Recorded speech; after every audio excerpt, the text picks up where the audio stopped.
I said, has any evangelical ever spoken there?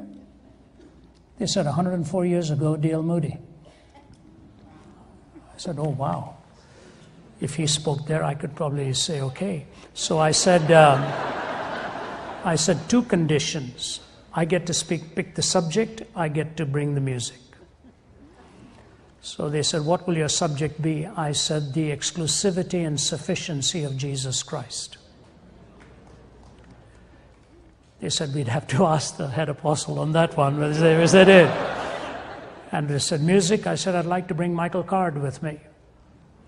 So they said, okay. So I phoned Michael Card. He said, I'll drop everything I'm doing and I'm going to come. And Michael Card sang, were you there, Stacy? Yeah, Stacy used to be on our staff. Then she went the way of all flesh, got married, and we're trying to kidnap her and get her back to Atlanta now. Her mother's been heavily involved in putting all of this together, by the way. We love her out there and miss her so much. But we was at this Mormon Tabernacle, and he sang a song that he wrote from Peter's encounter with Cornelius. The words were, I'm not supposed to be here. You talk about 7,000 people listening to a song, I'm not supposed to be here. And he's talking about the gospel. And if you want to listen to that message that I delivered, we still have it, and we get a lot of Mormon people writing in for it. I compromise nothing on the message. I even addressed the uniqueness of the Trinity in there, and the exclusivity and the completeness of the work of Christ. Then I spoke, I think, at Brigham Young, and one of the universities did open forums there and so on. Just about a month ago, the number 3 apostle flew back to Atlanta, and they're talking to me about coming back to the universities and doing open forums. So the first thing I say to you is, I took a lot of heat for that. I took a lot of flack, and some of the radio programs are really going after me. That's all right. At this stage in my life, I have to do what I believe God is calling me to do. If I can take the message to hostile arenas in India and Pakistan and other places, why am I not going to take it to places that disagree with me? I'm not just going to people who agree with me. I go to people who disagree with me even more than that. And it took a lot of flack because Walter Martin's family had asked me to edit, after he passed away, the book, The Kingdom of the Cult. So my name is writ large on the top of that book. And of course, Mormonism is one of the chapters in there. But they knew I would be respectful, but I would not be compromising. But here's what I say to you. Classical, historic Mormonism has to answer this question.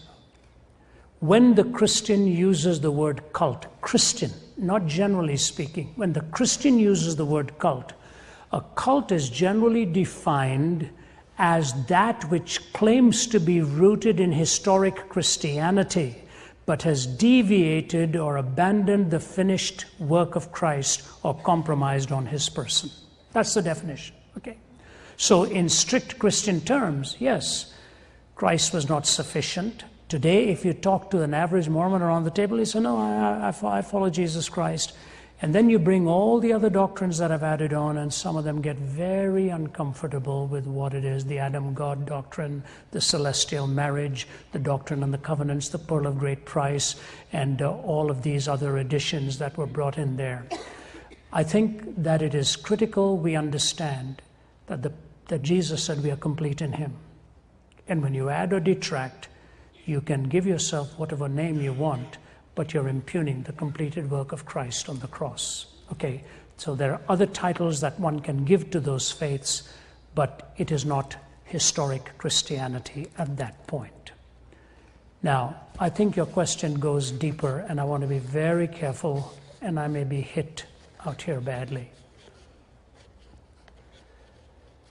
Does one vote for a candidate who belongs, say, to a faith other than the Christian faith?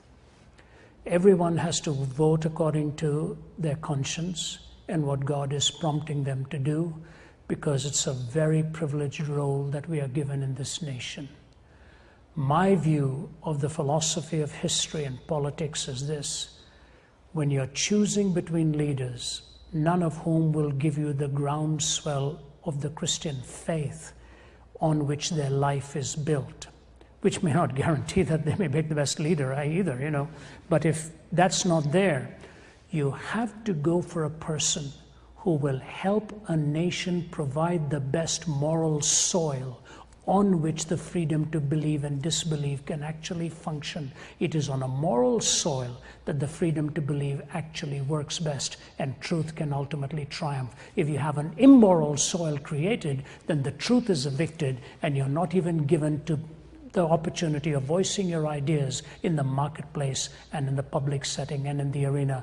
The Christian faith ought to have a voice in the marketplace. It ought to have a voice in the academy. It ought to have a voice in politics. It ought to have a voice in business.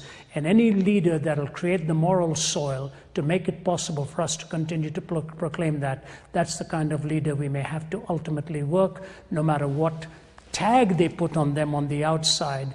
If you're choosing between those for whom the Christ is not supreme in salvation, you have to choose one who will give you the best moral soil in order to allow you to live for Christ and live out your faith. That's the implication of the answer that I have given to you. Okay. Can I go back and add one footnote to the previous question? And I think it's important I say this because these things are recorded. In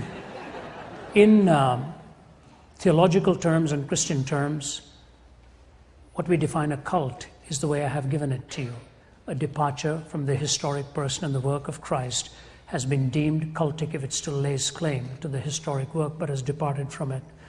But to use it in a general sense, in a general community, in a general audience, is not a wise way to do it. You use that in a setting of theological debate and dialogue and discussion. When the word is tossed around like that in a public setting, because of all the issues we had with people like Jim Jones and others, it brings baggage with the term that makes it much more than what a mere theological discussion would be. So that's a term we leave for the classroom, not for a public arena, because it says much more than what I think one is intending to say with a statement like that. We need to be wise and be mindful of the implications of a loosely used word. It's a very technical word reserved for a theological discussion around a table or a lecture hall. With that in mind, we shall go back and I shall go and look at the mountains, and you can continue to do what you're doing. My brother, I don't know, Tyler or Les, which of you? There's Tyler. Thanks, by the way, for having me. It's been great. God bless you.